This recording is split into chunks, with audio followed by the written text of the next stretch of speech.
මේ කවුද? මුදු කරවලෙක්.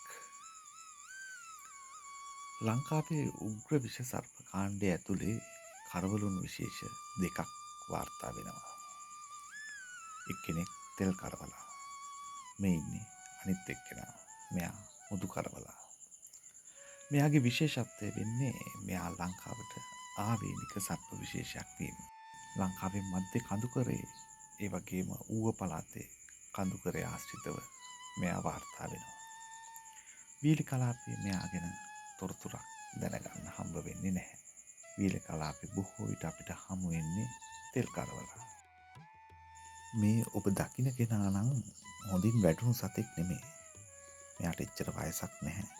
ඒක හින්දා මෙයාගේ මේ වර්ණ රටාව ඊටාම පැහැදිලිව දැක ගන්න පුළුවන්. මේ සත්තු පරිණත වෙනකොට මේ තියෙන දිලිසෙන ස්වභාවය පොඩ්ඩක් අඳුරු ස්වභාවයකට හැරෙනවා. කළු පැහැති ශරීරයේ තියෙන මේ සුදු පැහැති හරස් ඉරිවලින් එහෙම නැත්නම් මේ මුදු පෙලෙන් මෙයාව අඳුන ගන්න පුළුවන්. හැබැයි ඊට වඩාත් සාර්ථක ක්‍රමය වෙන්නේ මෙයාගේ හිසේ සිට වලිගය දක්වා පිට මැදින් දිව යන ෂඩස්ත්‍රාකාර කොරළ පේලියක් තියෙනවා. ඒ කොරළ පේලිය හරහා මෙයාව හඳුන ගන්න පුළුවන් නම් ඒක තමයි වඩා නිවැරදි වෙන්නේ. මොකද මේ සත්තු පරිණත වෙනකොට මේ තියෙන කඩ ඉරි සහ මේ වර්ණ රටාවන් වල වෙනස්කම් සිද්ධ වෙනවා.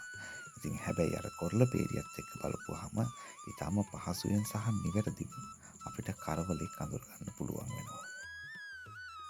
මෙයා අයිති වෙන්නේ ලංකාවේ උග්‍ර විෂ සර්ප කාණ්ඩයට.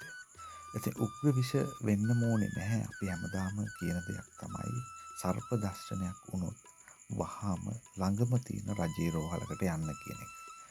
සාමාන්‍යයෙන් ඔබට දර්ශනයක් වෙලා ඔබ රෝහල් ගත වෙනවා නම් ගොඩක් අය පුරුදු වෙලා ඉන්නවා සර්පයව අරන් යන්න ඕන කියලා. එහෙම එකක් නෑ. ඔබට සර්ප දර්ශනයක් වුණා නම් ඔබ වහාම රෝහල් ගත වෙන්න. ඔබට ඇතිවෙන රෝග ලක්ෂණ අනුව තමයි රෝහලේ ඔබට අවශ්‍ය කරන ප්‍රතිකාර තීරණය වෙන්නේ. ඒ අරින්න ඔබ සර්පයෙක් අරගෙන යන්න ඕනේ නෑ රෝහලට.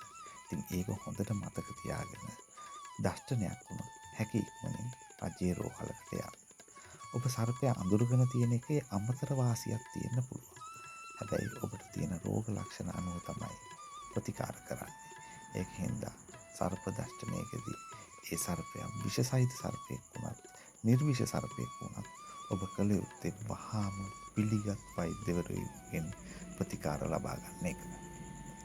මෙයාව අපිට හම්බ වුණේ හැටන් ප්‍රදේශයේ නිවසකට ඇවිල්ලා ඉඳලා. ඉතින් ඊට පස්සේ අපි මෙයාව ඒ ස්ථානයෙන් මුදාගෙන එයාට ආරක්ෂිතව ජීවත් වෙන්න පුළුවන් වනාන්තර පරිසර පද්ධතියකට අපි එයාව නිදහස් කරා. ඉතින් ඒ අතරතුර තමයි මේ වීඩියෝ එක ඔයගොල්ලන්ට අරන් ආවේ. ආයෙ සර්පෙක් හම්බුනොත් ආයෙ වීඩියෝ එකක් අරගෙන එන්න. කොහොම වුණත් අපි පරිසරය ගැන නිරන්තරයෙන් ඔබත් එක්ක කතා කරනවා. ඒකින්ද දිගින් දිගටම අපිත් එක්ක රැඳිලා ඉන්න.